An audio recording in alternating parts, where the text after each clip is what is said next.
In this type of question, they're really looking to see how you respond to criticism and how you control your emotions, and to talk about a specific, yet be concise, but a specific time.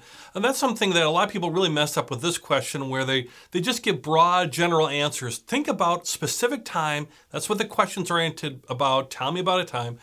A specific instance, a specific time where your work was criticized. It's also good if the work that was being criticized was something that maybe you were pushing the envelope a little bit, and talk about how you were learning from that experience, or you did learn from that experience so you can improve the next time. That's a great way to make that almost negative into a positive. So here's an example.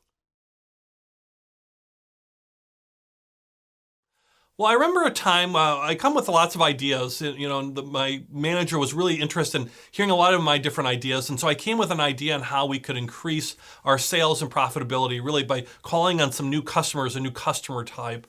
And he liked the idea, but then when we went to his boss to get approval on it, he didn't like it at all. And he really was pretty critical of it. He thought it wasn't as well thought out, and he didn't think it was maybe the right target market for us, and really needed more detail on it before we could move forward. So, I took a lot of hit on that as far as being criticized. It was a good idea, but it wasn't fully thought out. And what I really learned from that was, especially if we're going to go to an executive, in this case, above my manager, and we went together, it wasn't like it was above his head, we went together, was to really develop it and anticipate those questions and have those answers and solutions. So, we could present an idea that was a little bit more fully developed than I had at that particular time. And boy, I really learned a lot from that. And the thing is, with criticism, I welcome criticism. That's a way that we get better. And I know in that particular case, the next idea I took to that executive with my boss in hand together, he really loved our next idea, and I really learned a lot from that previous experience.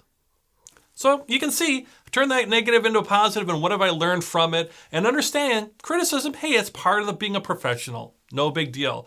Don't get caught in the trap of I hate it when people criticize me. They're wrong. They don't understand. Interviewers don't care, or they care if you say that because then they get worried. They want to know about how you handle the situation and how you've learned from it.